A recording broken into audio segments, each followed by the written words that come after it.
2 రోజులుగా ఇండస్ట్రీలో జరుగుతున్న విషయాలన్నీ మీకు అవగాహనలోనే ఉన్నాయి కాబట్టి వాటి గురించి వివరంగా చెప్పకుండా నేను వాటిలో వచ్చిన కొన్ని విషయాల గురించి నేను ఇక్కడ ప్రస్తావించడానికి మిమ్మల్ని అందరినీ ఆహ్వానించాను. ఇవాళ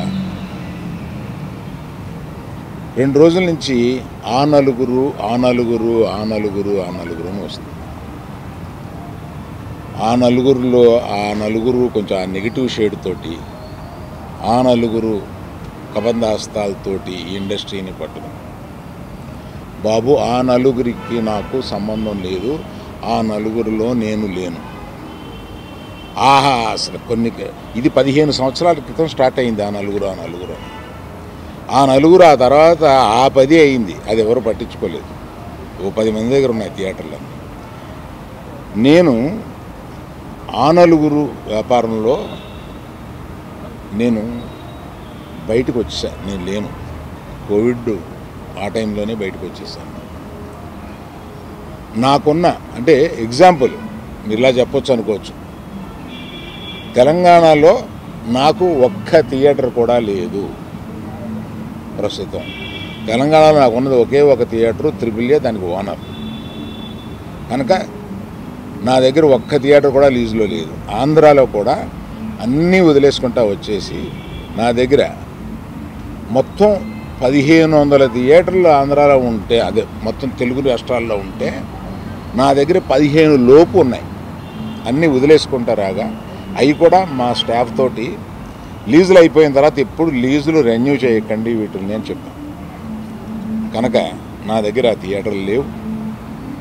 ఎందువల్ల నన్ను అంటే పాత అలవాటు కొద్దీ అందరూ నన్ను ఆ నలుగురులో అదేదో ఫోటోలు వేయడానికి మాది బాగుంటాయి కనుక అందరి పెద్దల ఫోటోలు వేస్తా, విమర్శకు బాగుంటుంది కనుక కొంచెం అలా విమర్శిస్తున్నారు.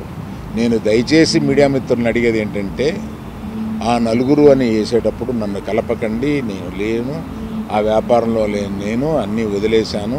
1500 థియేటర్లకి 15 మాత్రమే, 15 లోపే నా దగ్గర ఉన్నాయి. అవి కూడా త్వరలో నా దగ్గర ఉండవు, వద్దని చెప్పాను.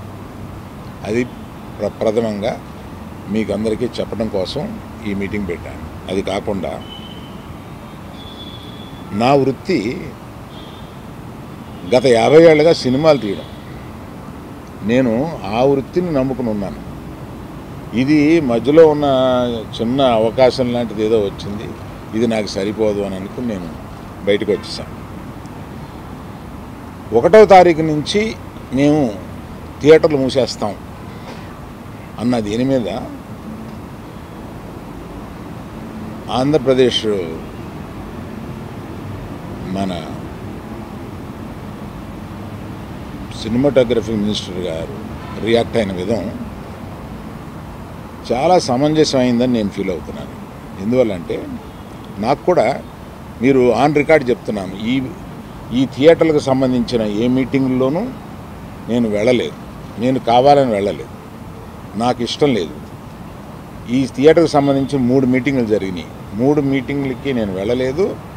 వెళ్ళకపోగా మా గీతా ఫిల్మ్ డిస్ట్రిబ్యూటర్స్ని కానీ అదర్ అసోసియేటెడ్ ప్రొడ్యూసర్స్ కానీ ఎవరిని వెళ్ళొద్దు అని చెప్పాను. కారణం ఏంటంటే,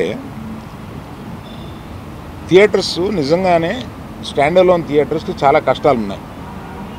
ఆ కష్టాలు ఉన్నప్పుడు అవి వచ్చి డిస్కస్ చేసుకుని ఇండస్ట్రీ పెద్దలతో ఛాంబర్ అని ఒకటి ఉంది, గిల్డ్ అని ఉంది, వీటిని అప్రోచ్ అయ్యి అందులో డిస్కస్ చేసుకుని సమస్యలు సామరస్యంగా కుదరకపోతే అప్పుడు ప్రభుత్వానికి వెళ్ళి ప్రభుత్వం చెప్పుకున్నాం. ఎక్కడో ఏదో కుదరక అన్నీ ఫెయిల్ అయినప్పుడు, అయితే అన్నీ ఫెయిల్ అయినాయి కనుక మేము మూసుకుంటున్నాము, 1వ తారీఖు నుంచి మేము మూసేస్తాము అని అంటున్నారు. మూసేయడానికి ఏకపక్షంగా మీరు తీసుకునే ఈ నిర్ణయానికి నేను వెళ్ళి అక్కడ కూర్చుని మాట్లాడను అని నాకు చిరాకు కలిగి నేను వెళ్ళా. ఇది మీరు ఏమన్నా ఆ సమస్యని డిస్కస్ చేసిన తర్వాత ఒక సామరస్యమైన ఒక కంక్లూషన్ రాకపోతే చేయాల్సింది మేము మూసేస్తున్నాము. ఏమంటే పవన్ కళ్యాణ్ సినిమా రిలీజ్గా రాబోతుండగా మేము సినిమాలు మోస్తాము అనేది దుస్సాహసం చేయకూడదు. ఆ దుస్సాహసానికి మీరు ముందడుగు వేయకూడదు. అది పెద్దలు కానివ్వండి, చిన్నలు కానివ్వండి చెప్తున్నాను.